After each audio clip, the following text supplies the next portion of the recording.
오늘 우리에게 주시는 말씀 고린도전서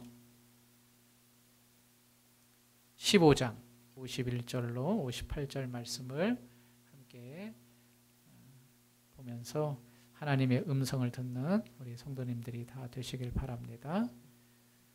보라, 내가 너희에게 비밀을 말하노니 우리가 다 잠잘 것이 아니요 마지막 나팔의 순식간에 홀연히 다 변화되리니 나팔 소리가 나매 죽은 자들이 썩지 아니할 것으로 다시 살아나고 우리도 변화되리라.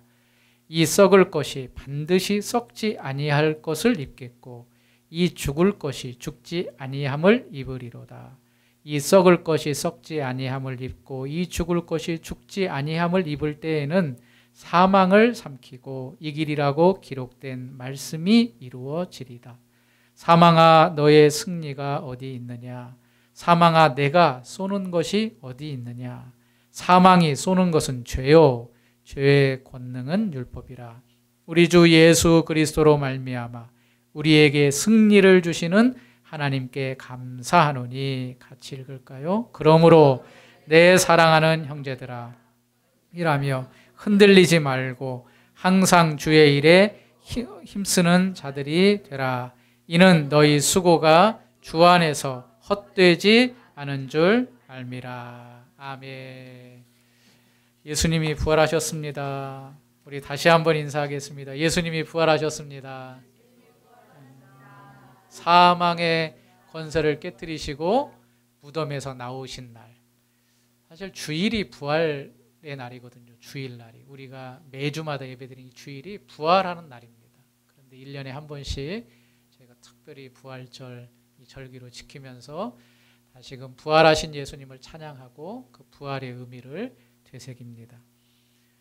많은 종교가 있는데 그 종교들에게는 경전이 있고 가르침이 있습니다.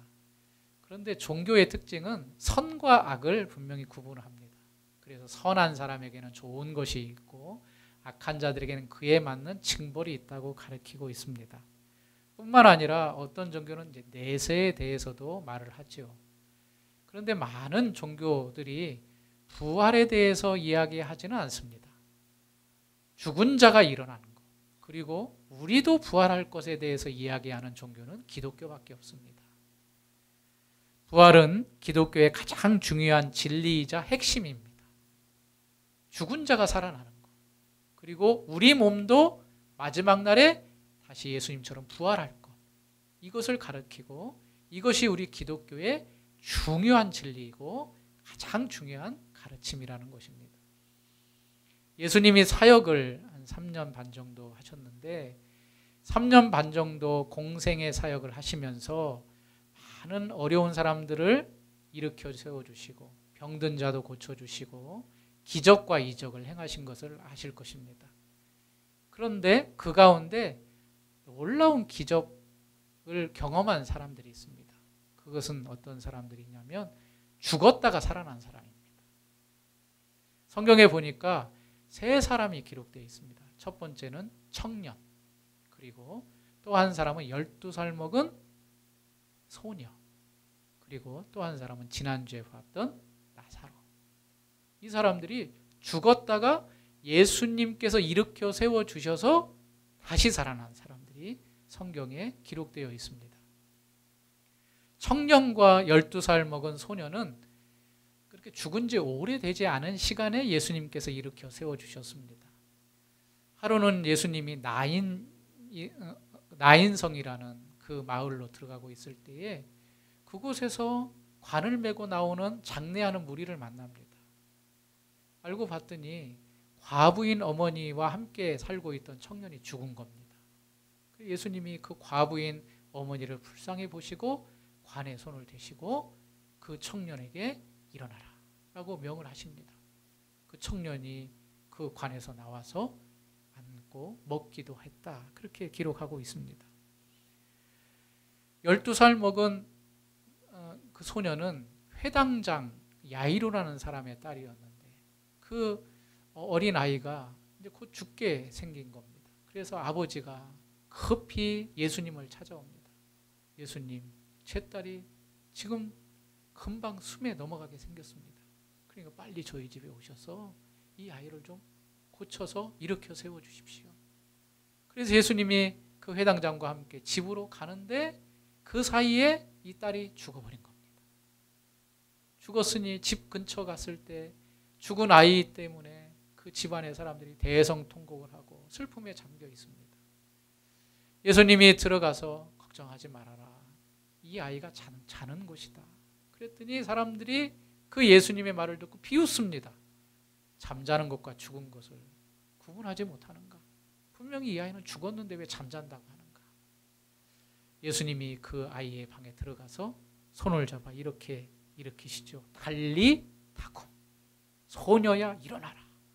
하면서 그 소녀를 일으켜 세웁니다. 그리고 또 하나야. 나사로. 청년과 12살 먹은 소녀는 아마도 죽은 그날 예수님께서 시간이 얼마 오래지지 않아 일으켜 세웠지만 죽은 나사로는 조금 다릅니다. 나사로는 이미 죽은 지가 나흘이나 된 상태였습니다. 우리가 지난주에도 봤지만 이 유대 장례의 문화는 당일 죽으면 당일 장례를 하는 그러한 문화였습니다. 우리처럼 3일장을 치르고 3일째 되는 날 발이나에서 하관하는 것이 아니라 그 당시에 그런 기억적인 풍토 때문에 부패가 빨리 되기 때문에 죽은 그날 바로 무덤에 넣습니다. 그런데 예수님이 나사로가 병들었다는 말을 듣고 오히려 이틀을 더 유하고 나흘째 되는 날 예수님이 배단이 나사로의 집을 찾아오는 겁니다. 예수님이 이렇게 하신 이유는 성경의 표현대로 하나님의 영광과 하나님의 아들이 영광을 받게 하려 합니다. 이 일로 통하여서 하나님과 하나님의 아들이 영광을 받게 하기 위해서 일부러 늦게 오신 겁니다. 유대인들의 생각에는 사람이 죽으면 3일 동안 이 땅에 있다가 마지막 4일째 하늘로 올라간다. 그렇게 생각을 했다고 합니다. 그러니까 예수님이 나흘째 온 이유가 분명해지는 거죠. 3일째 와서 일으켰으면 아직 하늘로 올라가지 않은 영혼이 다시 와서 살 수 있겠다라고 생각을 했을 텐데 그들의 생각대로 나흘째 오셨던 것은 완전히 살아날 가망성이 없다는 것을 확인하고 예수님이 오신 겁니다. 그리고 무덤 앞에서 나사로야 나오라. 그렇게 명령을 하시죠. 예수님은 나사로를 살리시기 전에 마르다에게 나는 부활이요 생명이다. 그렇게 말했습니다. 나를 믿는 자는 죽어도 살아난다. 살아서 믿는 자는 영원히 죽지 않는다. 그 말씀을 하시고 나사로를 일으켜 세워서 생명을 부여를 해주셨습니다. 예수님이 최종 목적지에 도달을 합니다. 그 예수님의 최종 목적지는 골고다라는 곳입니다. 아람어로는 굴굴타라고 이렇게 쓰는데 그것이 이제 음역이 되어서 이제 골고다. 그것이 또 이제 다른 언어로 바뀌어서 갈보리. 영어로는 갈보리 언덕이라고 하죠. 그 갈보리라는 말 다 같은 단어입니다. 굴굴타, 골고다, 갈보리 다 같은 말입니다. 그곳에서 이제 십자가에 달리십니다. 총 6시간을 매달려 계시면서 7마디의 말씀을 하시고 그리고 아버지여 내 영혼을 아버지 손에 부탁합니다. 그렇게 마지막 말씀을 끝낸 이후에 숨을 거두십니다. 십자가에 매달려 있는 그 죄인을 내릴 때 숨이 아직도 살아있으면 뼈를 꺾는 그러한 과정이 있는데 예수님은 이미 십자가에서 돌아가셨기 때문에 뼈를 꺾이지 않았다. 그렇게 말씀을 하고 있습니다. 예수님의 제자 중 한 사람이었던 아레마대인 요셉, 그 사람은 부자였습니다. 그 부자가 이미 예비해 놓은 새로운 무덤에 이 예수님의 시체를 받아서 세마포로 깨끗이 싸서 그리고 그 아리마대의 요셉이 준비한 무덤에 넣습니다. 그리고 문을 닫습니다. 그렇게 예수님은 금요일 저녁에 무덤으로 들어가십니다. 그리고 토요일 유대인의 안식일이 지나고 안식 후 첫날인 우리로 말하면 이 주일 일요일 새벽에 여인들이 예수님의 시체에 향유를 바르기 위해서 가져갔는데 그 무덤으로 갔는데 무덤의 문이 열린 겁니다. 들어가서 보니까 그 무덤 안에 누워 있어야 할 예수님의 시체가 보이지 않는 겁니다. 어떤 청년, 성경에는 천사죠. 천사가 그곳에 앉아 있습니다. 천사가 예수님을 찾고 있는 이 여인들에게 이렇게 말합니다. 누가복음 24장 5절. 어찌하여 살아있는 자를 죽은 자 가운데서 찾느냐? 여기 계시지 않고 살아나셨느니라. 여기 계시지 않고 살아나셨느니라. 무덤의 문을 열고 나오신 살아계신 주님, 부활하신 주님, 그 주님을, 주님의 그 살아있는 현장을 가장 먼저 막달라 마리아와 다른 여인들이 목격을 합니다. 오늘 이 부활의 아침에 저는 세 가지 확신이라는 제목으로 함께 성도님들과 부활의 기쁨을 나누고 또 은혜를 받으려고 합니다. 고린도 우리가 전서 말씀을 봤죠. 고린도 교회는 문제가 많이 있었던 교회였습니다. 여러 가지 영적인 문제도 있었고 실제적인 음행의 문제도 있었고 은사의 문제도 있었고, 오늘 말씀을 가만히 보면 15장에 부활에 대해서 쭉 설명하는데 교회에 나오는 성도들 가운데 부활에 대해서 반신반의하는 사람들이 있었다. 그렇게 말씀을 하고 있습니다.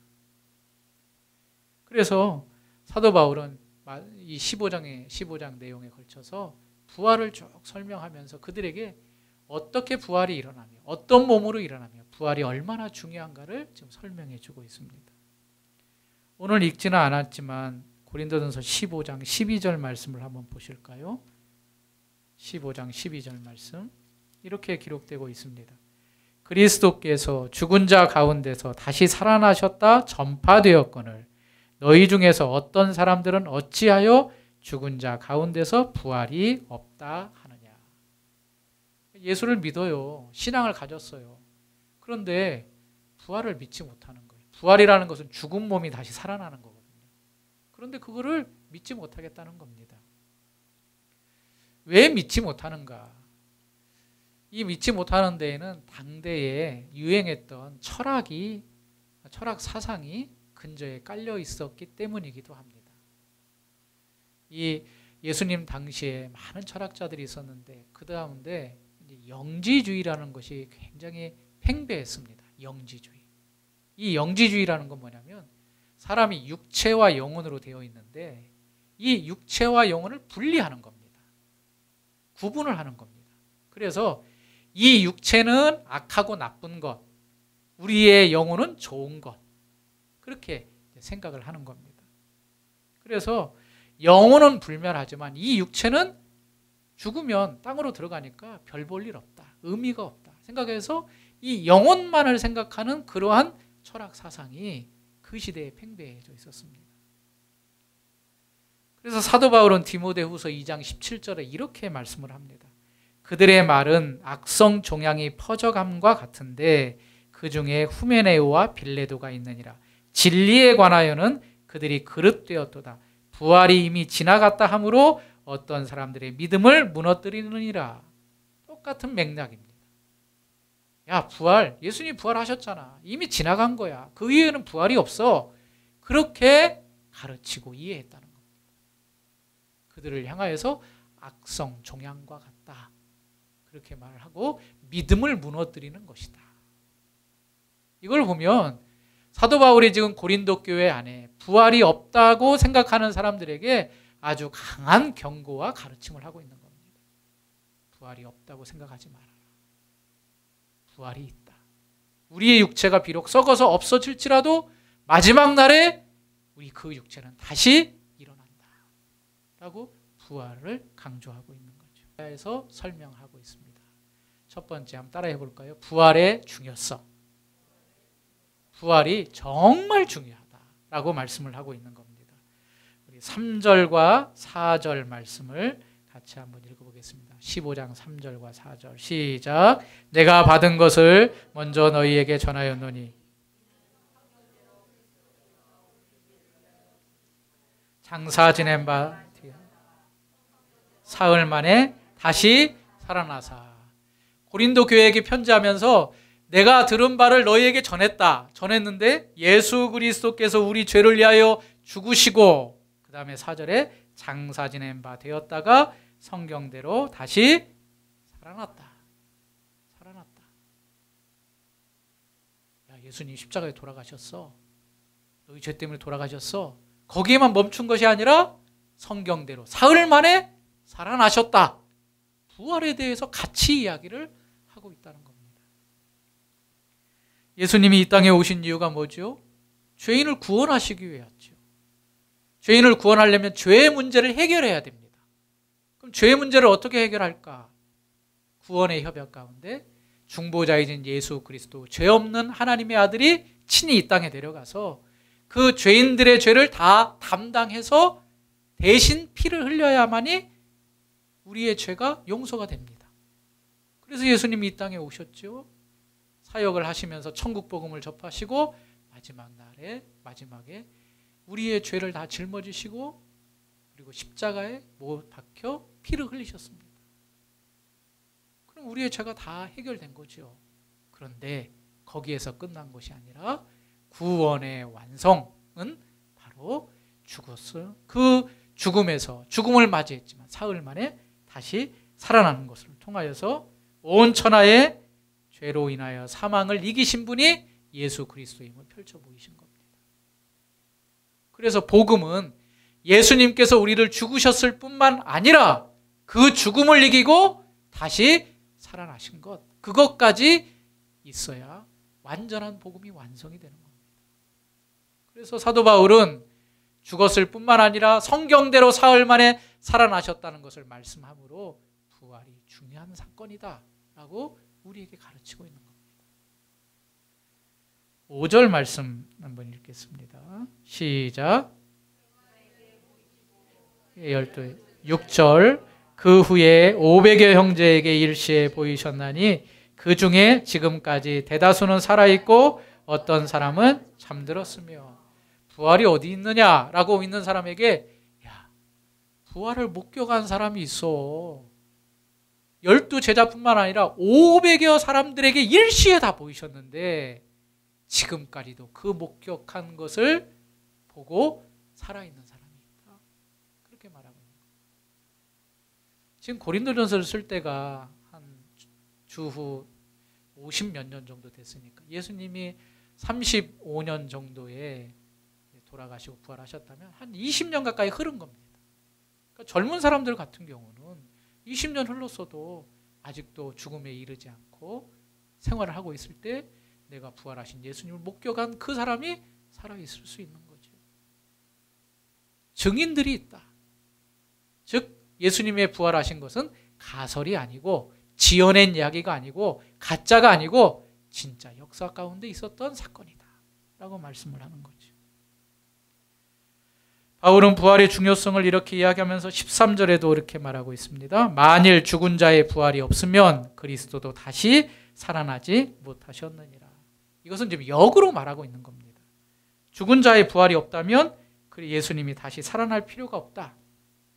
이 말은 그리스도께서 죽은 자들 가운데서 살아나셨으니 너희들도 다시 살아날 것이다. 부활이 있다.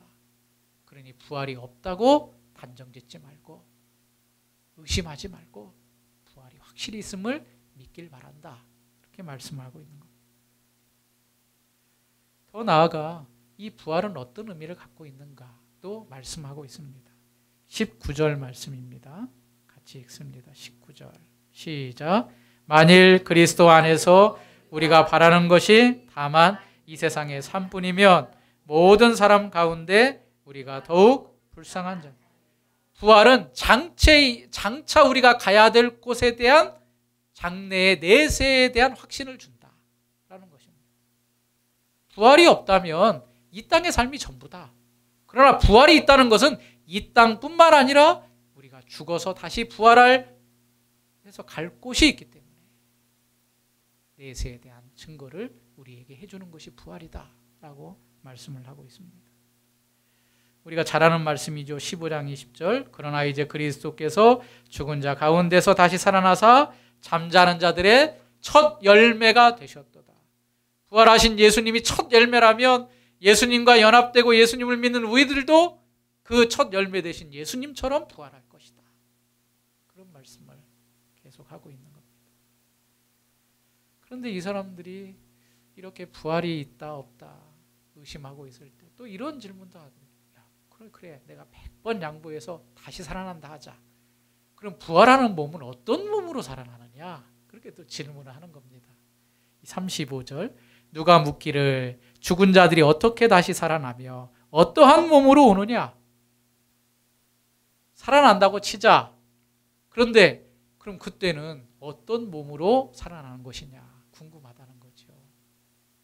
사도 바울이 그것을 아주 쉬운 비유로 이야기를 하고 있습니다. 그게 바로 씨의 비유입니다.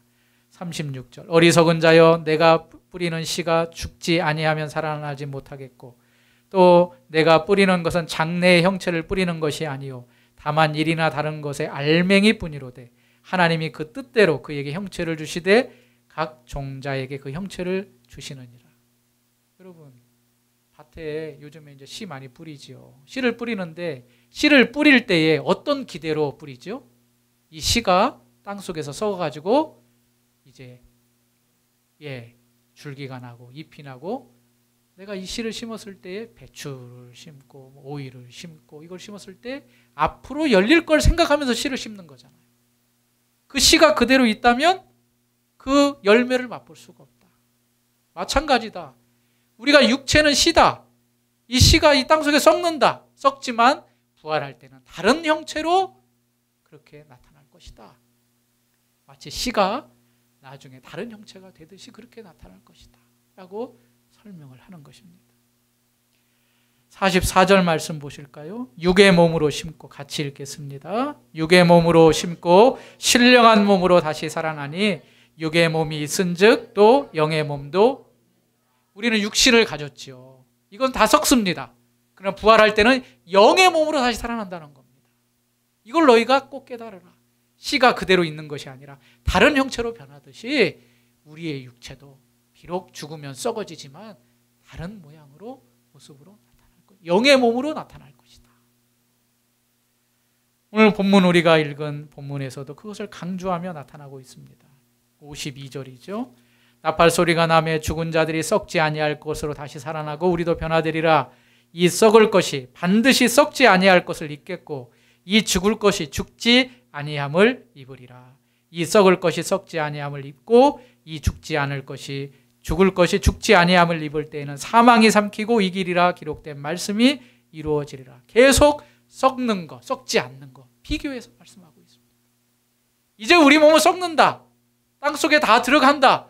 그러나 부활할 때는 썩지 않는 몸으로 영적인 몸으로 나올 것이다. 그날이 올 것이다. 너희가 부활이 없다고 생각하지 말아라. 부활하신 예수님처럼 우리도 영적인 몸으로 부활할 것이다. 그러면서 사망에 대해서 승리를 선포합니다. 55절, 56절 같이 읽습니다. 사망아, 너의 승리가 어디 있느냐? 사망아, 내가 쏘는 것이 어디 있느냐? 사망이 쏘는 것은 죄요, 죄의 권능은 율법이라. 여러분, 한 번 태어나면 한 번 어떻게 됩니까? 죽어요. 우리 육신은 썩어져요. 이게 인간의 본질이에요. 인생의 본질이에요. 왜냐하면 우리는 죄이기 때문에. 지금 55절, 56절이 그 말씀입니다. 너희가 죄 아래에 있기 때문에 사망이 계속 너희 육신을 쏜다. 사망에게 진다라는 겁니다. 여기에 쏜다라는 것은 뾰족한 쇠가 달린 지팡이나 막대기를 말합니다. 끝에 막대기 끝에 뾰족한 것을 달아가지고 특별히 짐승들을 다룰 때 이것으로 이제 짐승을 찌르는 거죠. 짐승을 찌르면 짐승이 아프니까 주인이 의도하는 대로 방향을 트는 겁니다. 바로 사망이 그렇다는 겁니다. 사망이 죄 아래에 있는 인생을 자꾸 찌릅니다. 사망이 가장 무서운 거죠. 우리에게 있어서. 죄가 의도한 대로. 결국에는 우리는 사망 가운데 놓일 수밖에 없는 자였는데 사도 바울은 이 사망을 의인화시키면서 너의 승리가 어디 있느냐? 내가 쏘는 것이 어디 있느냐? 더 이상 너는 우리를 쏠 수 없다. 왜냐? 죄의 문제를 해결했기 때문에. 이제는 죄의 결과가 사망인데 죄의 문제를 해결했기 때문에 사망 너도 나를 힘들게 할 수 없다. 예수님이 죄의 문제를 해결하실 뿐만 아니라 그 사망 가운데서 일으켜 세워주셨으니 우리도 이제 썩을 몸에 있지 않고 다시 살아나서 영원히 썩지 않을 몸으로 존재하게 될 것이다. 그렇게 말씀하고 있는 겁니다. 바울은 부활을 확신하지 못하는 이들에게 부활이 얼마나 중요한지, 또 부활이 실제적으로 일어났고 더 나아가 이 부활이 장래에 내세의 우리의 갈 곳까지 확증하고 인도하고 있다. 그렇게 말씀하고 있습니다. 저는 이 본문을 통하여서 세 가지 확신을 우리 성도님들이 가졌으면 좋겠다 생각이 듭니다. 이 부활의 사건, 사도 바울이 말한 그 부활의 확실성, 이 부분들을 통하여서 여러분들이 세 가지를 확신했으면 좋겠습니다. 첫 번째로는 따라서 한번 해볼까요? 천국의 확신을 갖자. 여러분, 우리는 죽지요. 죽습니다. 부활이라는 것은 예수님이 다시 오실 때에 우리의 몸이 부활합니다. 예수님이 다시 오시기 전에 우리가 죽을 수도 있잖아요. 죽습니다. 그럼 우리 죽으면 어떻게 됩니까? 이 몸은 이제 썩어집니다. 매장을 하게 돼. 땅속으로 들어가면 거기서 썩습니다. 보통 다 이제 화장을 하겠죠. 다 뿔뿔이 흩어집니다. 그럼 그것으로 끝나는가요? 아니죠. 우리는, 인간은 영과 육으로 되어 있습니다. 그래서 이것이 붙어 있을 때를 살았다라고 말하고 이것이 떨어졌을 때를 죽었다라고 말합니다. 그럼 우리의 육신은 땅으로 들어가서 썩지만 우리의 영혼은 어떻게 됩니까? 이 세상을 막 떠돌아다닙니까? 아니죠.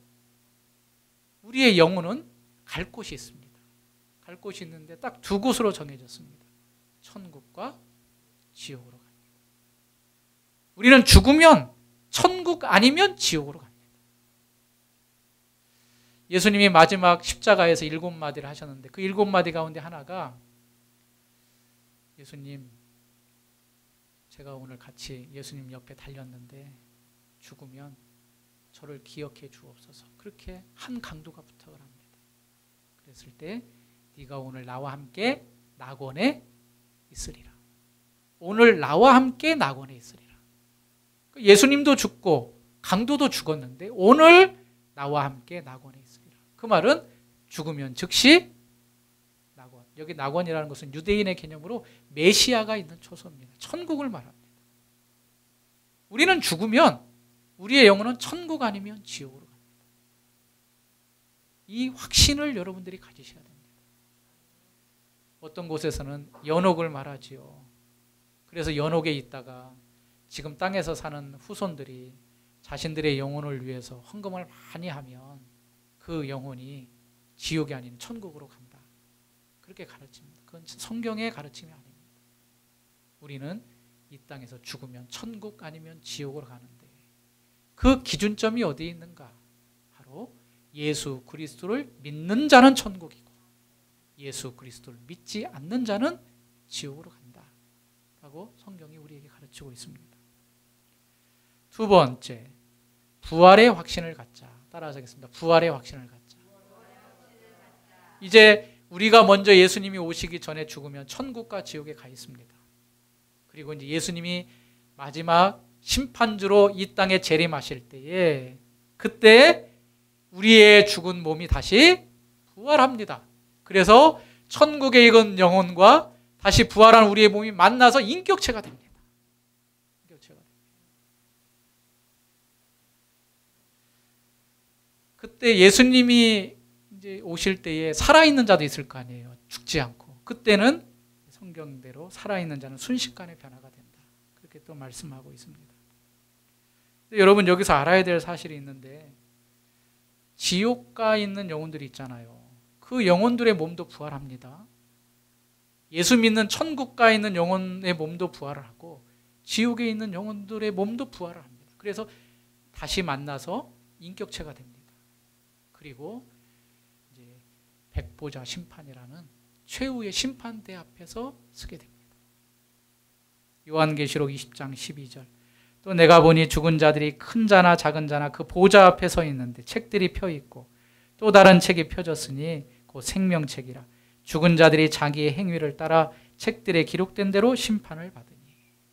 부활의 때, 예수님의 재림의 때 몸이 부활해서 천국에 있는 영혼, 지옥에 있는 영혼들이 부활체와 함께 인격체가 되어서 크고 흰 보좌, 백보좌 앞에서 심판을 받는데 그때에 자기의 행위대로 심판을 받는다라고 말을 하고 있습니다.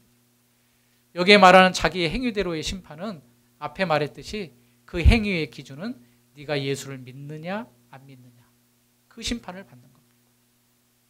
그래서 같이 예수를 믿었던 영혼, 그 인격은 영원한 천국에서 계속 거주하게 되고 이제 그렇지 않는 부활한 몸과 연약한 그 지옥에 있는 영혼들은 둘째 사망에 들어가게 되는 영원한 심판으로 놓이게 되는 그러한 과정을 거치게 됩니다. 요한계시록 20장 14절 사망과 음부도 불못에 던져지니 이것은 둘째 사망 곧 불못이라 누구든지 생명책에 기록되지 못한 자는 불못에 던져지더라. 여러분 우리가 생명책 이 얘기를 들어보셨죠?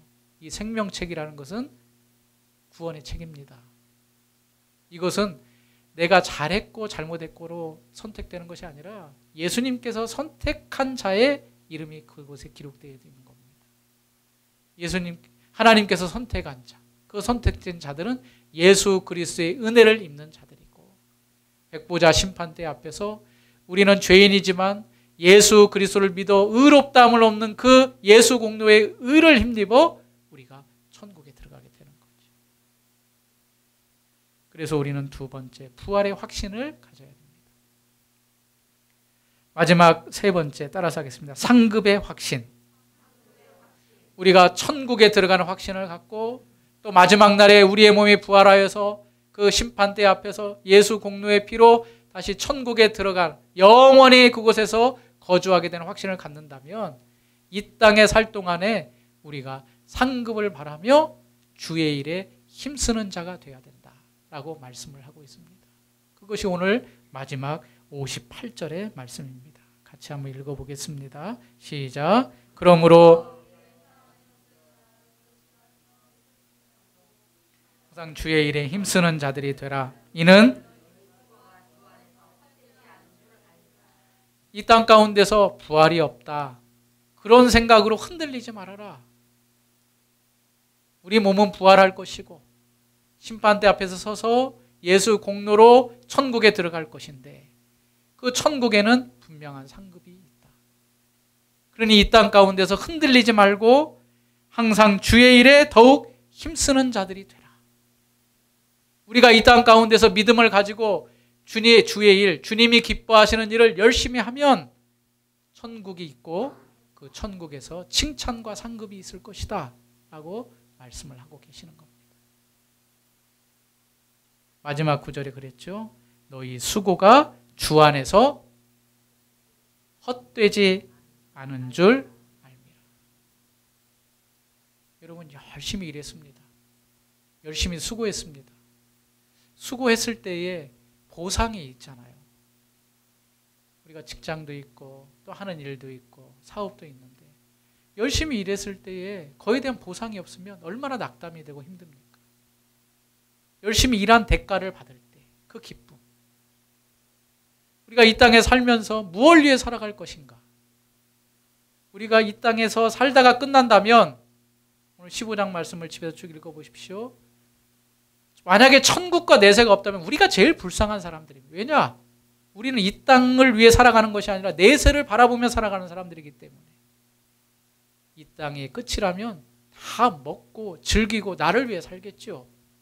그러나 이 땅의 끝이 아니라 천국이 있고 부활이 있고 그리고 하나님이 계신 그곳이 있다면 이 땅 가운데서 주의 일을 열심히 하여서 그 수고에 대한 칭찬과 상급이 있음을 바라보라. 그렇게 말씀을 하고 있는 겁니다. 예수님께서 달란트 비유를 해주셨습니다. 5달란트, 2달란트, 1달란트. 5달란트와 2달란트 맡은 종은 열심히 힘써서 노력했습니다. 그래서 5달란트 받은 종은 5달란트, 2달란트 받은 종은 2달란트를 남겼습니다. 그런데 1달란트 받은 종은 주인을 오해했습니다. 해치지 않은 데서 모으는 아주 나쁜 그런 의도를 가진 주인으로 오해를 했습니다. 그래서 열심히 일하지 않고 아예 그것을 땅에 묻어두었습니다. 그리고 주인이 왔을 때에 그 묻어둔 것을 그대로 주인 앞에 갖다 드렸습니다. 주인이 책망을 했죠. 어떤 책망을 했냐면 네가 이것을 어디에 맡겨서 이자라도 받아야 될 것 아니냐. 그런 책망을 했습니다. 여러분, 이 달란트 비유는 우리에게 중요한 교훈 한 가지를 주는데 그것은 인생의 결산이 있다는 겁니다. 우리 인생의 결산. 여러분, 이 땅에 그냥 태어나신 것 같습니까?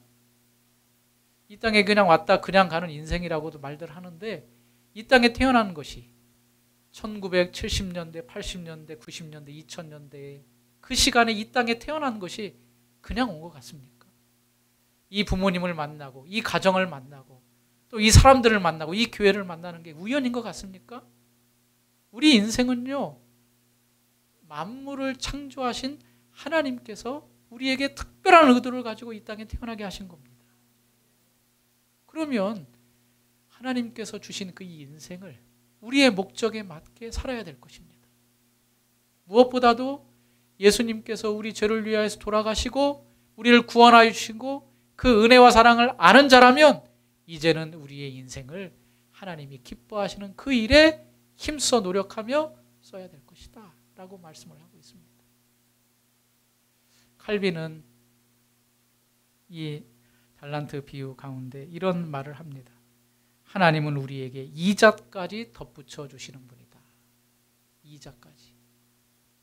사실 구원해 주신 것도 감사한데 구원받은 우리가 주의 일을 힘쓰면 거기에 이자까지 덧붙여서 우리의 칭찬을 해주시는 분이다 라고 말씀을 해주고 있습니다. 사랑하는 성도님들, 오늘 부활주의를 맞이하여서 부활이 없다고 하는 고린도 교회 성도들과 같이 흔들리는 것이 아니라 예수가 부활하셨음을 믿고 나도 장차 이 썩을 몸이 썩지 않을 몸으로 부활하여서 천국에서 영원히 주님과 함께 산다는 분명한 확신을 갖길 바랍니다. 그리고 그때에는 주님께서 칭찬이 있을 것을 믿고 이 땅에 살면서 이 세상의 문화와 사상에 흔들리지 말고 내세가 있다는 사실을 깨닫고 주의 일에 힘쓰는 상급의 확신을 가지고 열심히 일하는 성도님들이 되시길 바랍니다. 휘뚜루 맞뚜루라는 말이 있습니다. 들어보셨는지 모르겠는데 휘뚜루 맞뚜루. 휘뚜루가 맞뚜루가 뭔 말인지 모르시죠? 휘뚜루 맞뚜루. 제가 얼핏 기억나서 사전을 찾아보니까 이런 뜻이라고 하더라고요. 이것저것 가리지 않고 닥치는 대로. 그래서 인생을 휘뚜루 맞뚜루 산다. 그냥 닥치는 대로 살아간다. 휘뚜루 맞뚜루. 우리의 인생은 휘뚜루 맞뚜루 해서는 안 됩니다. 닥치는 대로 살아가서는 안 됩니다. 딱 목표를 정하고 내가 가야 될 천국을 바라보며 그곳에 확신을 가지고 나에게 주실 칭찬과 상급을 소망하며 이 땅에 살 동안에 부활이 있음을 믿고 우리가 주님 앞에 최선을 다해서 주의 일에 힘쓰며 수고하는 모습으로 살아가야 될 줄 믿습니다. 그런 은혜가 우리 귀한 주안의 교회 성도님들에게 있기를 축원합니다. 하나님 아버지 감사합니다. 오늘 부활주의를 맞이하여서 우리가 오늘 본문 말씀을 통하여 천국과 부활과 상급에 대한 확신을 갖길 소망합니다. 예수님이 부활하셨듯이 우리도 부활할 것입니다. 마지막 백부자 심판 앞에서 우리가 또 천국으로 인도함을 받을 것입니다. 그 가운데 이 동안에 살 동안에 우리가 한 것에 대한 결산을 할 것입니다. 그때 우리가 주님께 칭찬받는 자 되게 해주시고 주의 일에 힘썼다 잘하였다 칭찬을 누리며 주님과 함께 영생 복락을 누리는 주의 백성 되게 하여 주시옵소서. 예수 그리스도의 이름으로 기도하옵나이다. 아멘.